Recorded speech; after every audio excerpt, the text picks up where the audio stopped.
Welcome to Mom on Purpose, where it's all about helping moms overcome challenges and live their best lives. My hope is by being here, you are more inspired to become the mom you were made to be. I'm Natalie, your host, a wife, boy mom, dog mama, Chicagoan, and former lawyer turned professionally certified coach.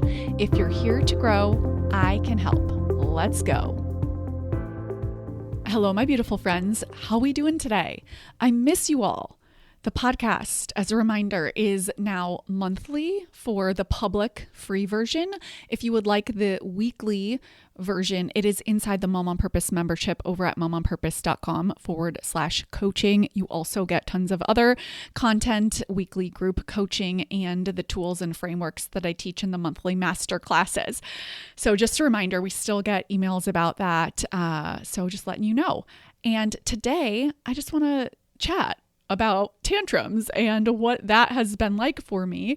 I've been talking to my girlies in the membership about how it feels like I don't just have 2 kids and a baby. I have like 3 toddlers, and I did not know that would be a shift. It is a big shift, my friends, and it has really kind of shed light on the difference of having 2 kids and a baby, where I would go out everywhere all the time, to having what is essentially 3 toddlers. Now my oldest is kind of out of toddler phase, I guess. He's 4 now, but I essentially have a 1.5-year-old, a 2.5-year-old, and a 4-year-old. So my oldest 2 are 20 months apart, which I love that age gap, like a 2-year age gap almost, it feels like. And then my middle and youngest are 15 months apart. Not saying I have any regrets. I don't, but I also would not necessarily recommend that. It, to me, and this is just my experience, it feels like a 1-year age gap. And of course you got what you're supposed to have. I wouldn't change it for the world. But also, it can be challenging and hard. And what I never want to send the message of on this podcast is that, like, it's just so easy and, I don't have challenges and my kids are just so well behaved. That's not at all the message. The message is also, though, not, this is horrible and hard and I need to escape my life and my family because I'm so overwhelmed. But in the middle is, yep, this is hard. There are meltdowns and tantrums and it's challenging. And also I really enjoy it. And I have tools that help me. And at the end of the day, am I tired? Yes. But is my mind racing and spinning with negativity or worry? No, it's not. And so if I can be an example of that and help anyone else, I want to be, because I know my crazy brain. My friends, if I did not have these tools, I would be drowning. There's just no way. I don't even know if I would have had 3 that close together. And if I would have, it would have been so much harder than it is. So let me be a light if available at all to you, and just know that I'm right there with you in the chaos, but it's like beautiful chaos. It's the best way I can describe it. It's like I am here for all of it. I wouldn't trade it for the world. I often say it's the cost, right? And so if you think about like going to Hawaii, it costs money. It costs like the travel part of it. No one's talking about going through TSA and your luggage and all the things, right? It's part of the cost. But then you get Hawaii, right? It's kind of like having a family. It's like part of the cost is, dealing with tantrums even daily and kids not listening and all the things. But you get their beautiful family. And I know you, if you're listening to this, you would never trade that. So it's not a gratitude issue, but it might be an issue in terms of the tools that you have and are equipped with, and whether or not your skill set matches the life that you've created. So like I was just saying, if I didn't have these tools and I didn't have the skills for parenting and navigating tantrums, no way would I be able to enjoy motherhood in the way that I do. So that's what's happening over here. I'm trying to think of any personal updates since I am only on here monthly now. Just a reminder, over at mom.onpurpose on Instagram, I do try to share more kind of personal behind the scenes updates. So if you are on Instagram and you want to connect over there, I'm over there. But I don't think there's that much going on other than it is feeling a little bit like spring, and that feeling in the Midwest. There's just nothing better than that. I'm so grateful for it. And just getting outside, it's just like life-changing for my little ones and for me. And so we're just doing that. A lot of outdoor play right now, a lot of swing sets, a lot of imaginative play. My kids just pretending like every swing set is a ship. That's the phase that they're in. So my little one, Henry, will say, "Captain Mommy, get on the ship." And it's just fun. So that's what's happening over here. And with that, of course, there are tantrums. And that's what I want to talk with you about today. Having 3 boys right now under 5 years old, like any set of children, siblings, boys and girls, of course, there are tantrums. There is yelling, there is hitting, there is throwing. There is definitely someone crying almost every day. And, I just want to normalize that. It is typical, it is common, and you can either make it better or worse for yourself and your kids based on your skill set. I don't lose it. And that is not because I am special. It is not because I was born this way. It is definitely not because my kids are calm and they just love being so kind and sharing and are so well mannered. Of course not. Like, they have little 1.5, 2.5, and 4-year-old brains. So my kids are amazing and good. And there's dysregulation, there's yelling, there's throwing, there's hitting. Right now, knock on wood, no one happens to be in a biting phase, but we've done biting before. We've done the dysregulation for like what appears to be, from my perspective, no logical reason at all, right? It's like the wrong color cup. It's, one of my kids loves to sleep with, like, I call it his treasures, like whatever things that he was playing with before bed. And if one thing is missing, it's, World War III. And I've really been able to manage and navigate these like highly intense moments in a way where I feel confident and supportive and loving. And I think that it's kind of like a little bit of a misunderstanding when it comes to kids and when it comes to our role as parents. Probably because of how we were raised. It doesn't really matter why, right? But the common advice and the mistake that I see so many moms make is, first of all, just focusing on in the moment, taking deep breaths, and then also trying to control your kids. Now, we don't call it that. We say like trying to get my kids to listen, trying to get my kids to stop, fill in the blank, to stop throwing, to stop fighting, to stop X, Y, Z-ing. Okay. And please know, I am all for teaching our kids, modeling, kind, loving behavior. And it matters a lot, like the angle at which you do that. So if you are trying to help your kids share or play well together, let's say you have siblings, a few kids, that can be done from a really like loving place where you're like embodied in your leadership as a mom. Or it can be done from the angle of, I can't go through what I did yesterday. This fighting has to stop. I have to get away from this. I have to figure out a way to get them to get along. Very, very different angle of application. And that goes to your mindset. So if you are trying to get your kids to stop doing something, right? I call it like get my child mode. If you're trying to get your kids to stop hitting, to stop throwing, to stop being mean to their sibling, it's not that the intention is like wrong or bad. Of course, we want our kids to play nicely together. It's just that from that lens, you will kind of try to control your kids in a way that is outside of your control. So one of my core philosophies is agency. We all have our God-given agency to think, feel, and act however we want, right? We can do whatever we want. Now, there are consequences, right? It's law and order. There are consequences for the actions that you take and for the actions our kids take.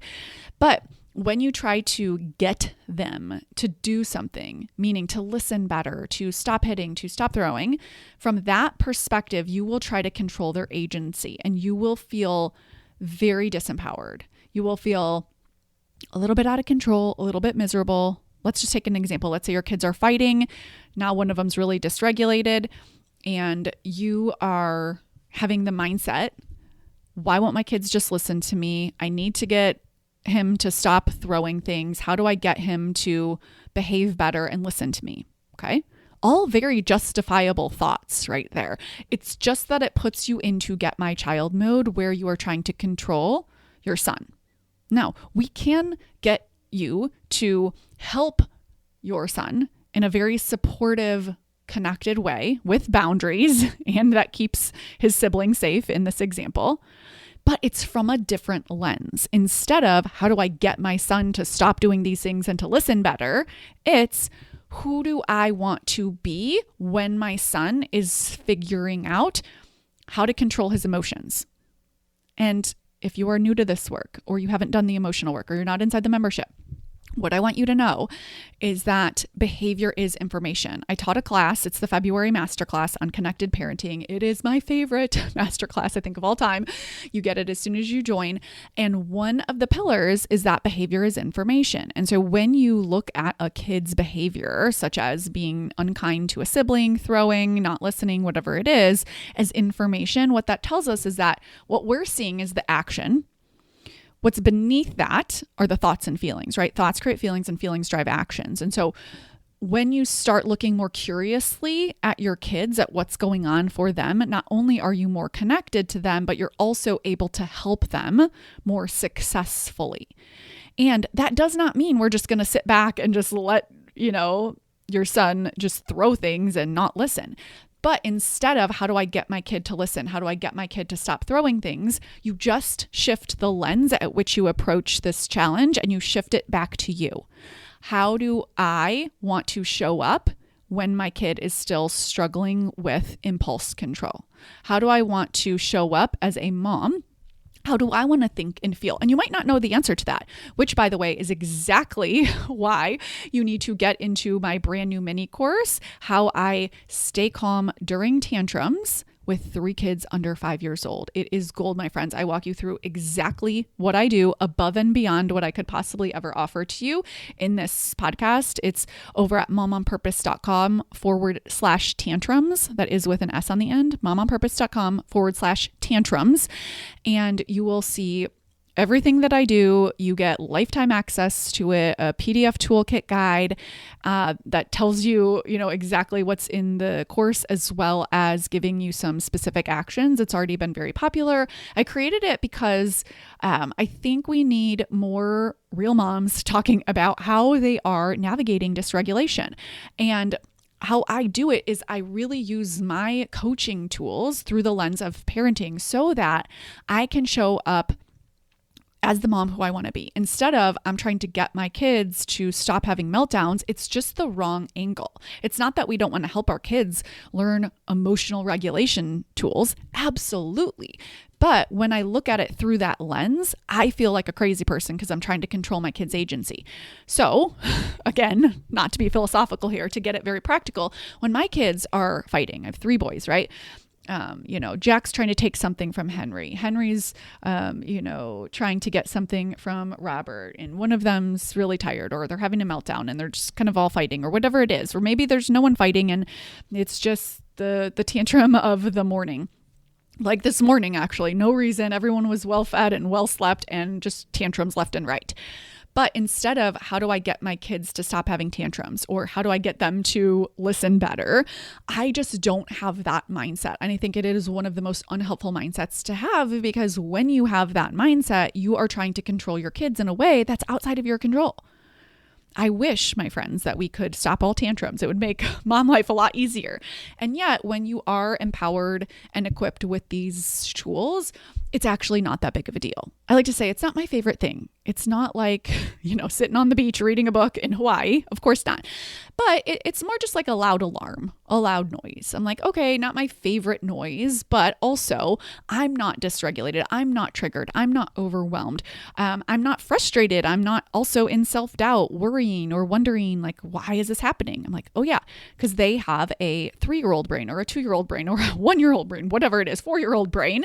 And I have a 39-year-old brain. Of course, this is happening. And inside my mini course, I walk you through exactly what I do and exactly what I think and exactly how I feel with lots of examples so that you too can kind of borrow the process that I use, regardless of the age of your kids. This is about mom. The lens that I approach tantrums through is about showing up as the mom who I want to be. How do I want to think? How do I want to feel? And how do I want to act when there is dysregulation, when my kids are fighting?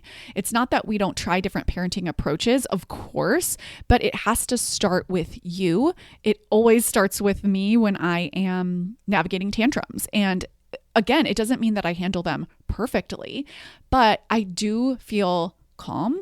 I do feel regulated. I do feel connected to my kids, and I'm able to hold boundaries. So for example, when my kids are, fighting, or one of them's just really dysregulated, I can get in there and actually physically hold the boundary firmly and lovingly and remove whatever was being, used. Let's just go with cars, for example. Someone's about to throw a car or keeps throwing things off the table. I remove those items, not because my kids are bad kids, not because I want to punish them, but instead because I look at behavior as information and I see my kids as being on the same team with me. And I know that if their behavior isn't reflective of the good kids that they are, then something's going on internally for them. They have a lot of feelings right now. They're frustrated and they don't know how to manage that frustration. Very age appropriate, actually. I think we just underestimate what it takes as moms to hold boundaries.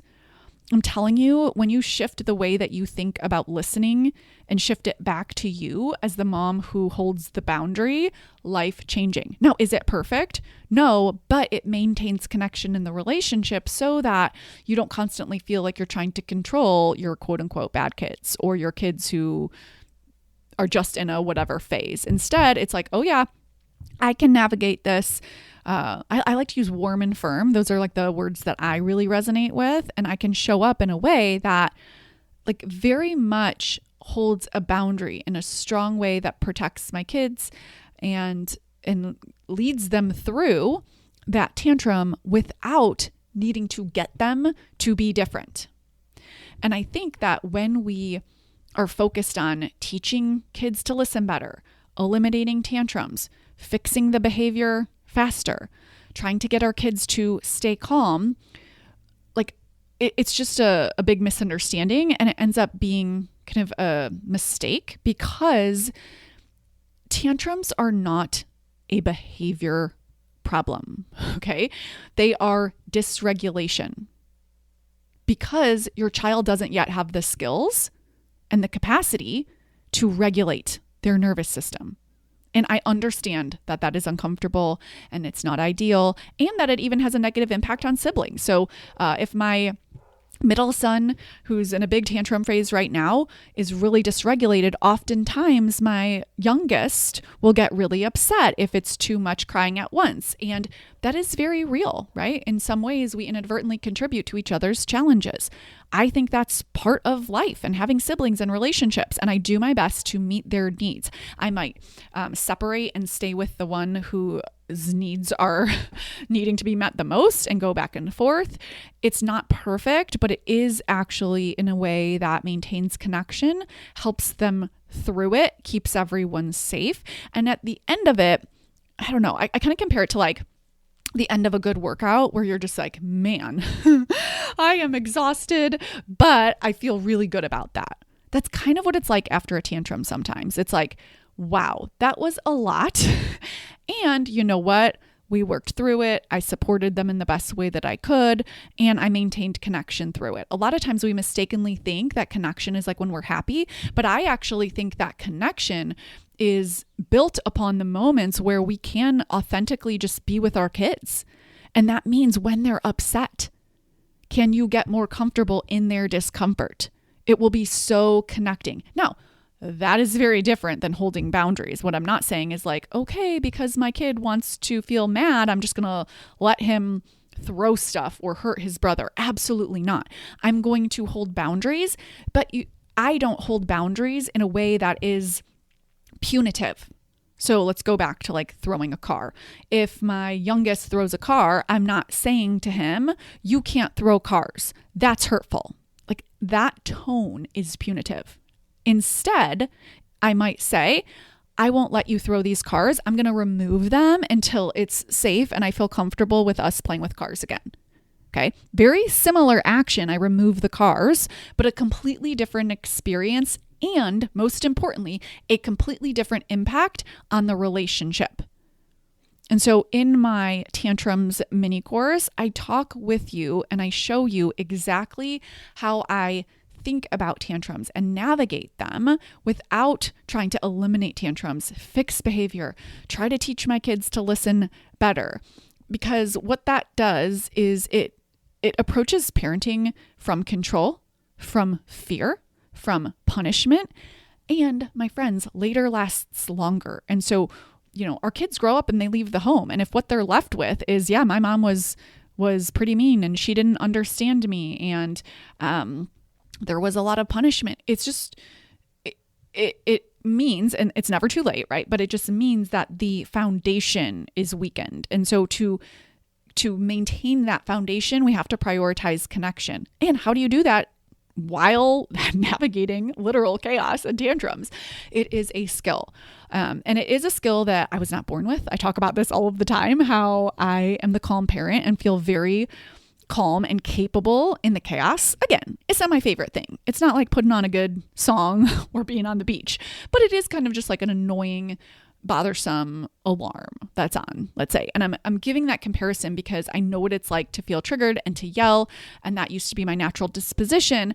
And that's what I want to be an example of, is that how these tools can become skills. I kind of think of it like my tantrum armor that helps me navigate those moments of dysregulation. And it's actually extraordinarily helpful for kids of all ages because, even teenagers and adults, the dysregulation just manifests differently. So, your teenager probably isn't going to throw a car. Maybe they will, but they might swear or they might kind of, state they're not going to do what you say or something like that. And if you know how to be embodied in your leadership and to hold boundaries lovingly, again, not from punishment, not from control, but from the place of leading the ship, right? I think of like a leader in a company managing employees, and it's very team oriented, and still the leader of the company makes the decisions.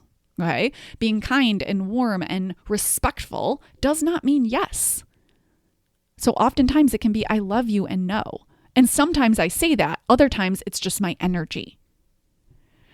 So I want to circle back to the part where I think people get wrong, and it's just a big miss, I think, in what's out there right now, which is just teaching, like, take deep breaths, and why that doesn't work to be able to stay calm in the midst of tantrums, because it's just not the root cause. So it's not that taking deep breaths is bad. It's just like it's more of symptom management. So if you fall down and you dislocate your shoulder, if you put that in a sling, it's going to be helpful insofar as you're more like protective of it, but it's not actually going to reset it from the root cause. You probably need surgery in that case. And so solving it from the root cause is actually what you need to do in order for the arm and the shoulder to be functioning and healed properly. So using that kind of analogy, thinking about tantrums, when you are overwhelmed or dysregulated or overstimulated in the midst of a tantrum, taking deep breaths is like symptom management. It is putting a Band-Aid or a sling on something that actually is just going to kind of maybe prevent you from yelling or snapping, potentially, right? It's not bad. It's just that it doesn't prevent it from happening again in the future. And I think this is where we fall into like okay, then I need to teach my kids how to listen better and all of that. We're so externally focused on how do we get them to be regulated, completely missing what it's actually about, which is your thoughts and your feelings, which is thought work that you have to do out of the moment ahead of time. It's kind of why I created my Tantrums mini course, to show you the exact thoughts and how I apply them in specific moments of dysregulation with my kids, because I like to say it's like 80-20. 80% of the work that you do to show up as the mom who you want to be, in this case, staying calm during tantrums, happens out of the moment. Okay. What is taking deep breaths? It's what you do in the moment. It's like after surgery, you still might have your arm in a sling, but you had surgery. Okay. Same thing is true. If you're just taking deep breaths and you have the same mindset, like, why can't my kids just listen? It might be better than not taking deep breaths, but it doesn't actually solve the root cause of you feeling frustrated, if you feeling tense, of you feeling like fill in the blank. Like, how do you feel during a tantrum? If you feel overstimulated, if you feel worried, if you feel frustrated, that is unhelpful. And the way that you solve that from the root cause is doing thought work out of the moment. And in my Tantrums mini course, How I Stay Calm with 3 kids under 5 years old, it is primarily me teaching you the exact thoughts that I think, that 80% of the work in the hardest moments of having 3 kids under 5, so that my nervous system is more regulated and so that I have access to the thoughts and feelings that I want to think and feel. Again, not my happiest moment. We're not going from controlling parenting to permissive. However, in the middle is showing up with connection, with warmth, with curiosity, and with firmness, especially when you're holding boundaries. But none of that is dysregulating for me. And I say that not to like brag or suggest I'm a unicorn or anything like that. It's simply a reflection of the tools and the tantrum armor that I have really done my best to master. I'm not perfect at it by any means, but I'll tell you what, after the tantrums for no apparent reason this morning, I was just so proud of myself afterwards. I was like, man, we got through it. We did our best. I was supportive. I held boundaries. I met the needs of the kids, kind of going back and forth, the best that I could. And now we're going to have a great rest of the day. Like, that's it. And to be able to do that comes from having these tools and having them become skills, because it's not what your brain's going to do on default because of the primitive brain being wired for survival, because danger is what your brain is looking for. And alarm bells going off, i.e. kids screaming and being dysregulated, is definitely what your brain is going to see as danger and a red flag. And that's why then you go into fight flight, which now we have kids dysregulated and you in fight flight, tense, trying to control your kids, trying to get them to listen. It is overstimulating, unhelpful, and it does have a negative impact on the rest of the day, because you're like, oh, what did I do wrong? How can I get this to not happen again? Of course this happened. Now the day's ruined. And I don't have any of those thoughts, my friend. So if you want to hear my exact approach on how I stay calm navigating tantrums with 3 kids under 5 years old, I invite you to join me in my Tantrums mini course. It's brand new. I'm kind of obsessed with it. It's over at momonpurpose.com/tantrums. I would love to see you inside, because staying calm, being regulated, and showing up as the mom you want to be, holding boundaries firmly and lovingly while you maintain connection in the relationship, is so much closer than you think, my friends. It really, really is. I was not born this way. I learned these tools and they've really been life-changing for me. So whatever the age is of your kids, if they're experiencing big emotions, dysregulation, and you, most importantly, are feeling defeated, feeling overstimulated, feeling frustrated, any of those emotions that are not helpful, and you know that, this Tantrums mini course is going to be a game changer for you. I will see you inside. Take care.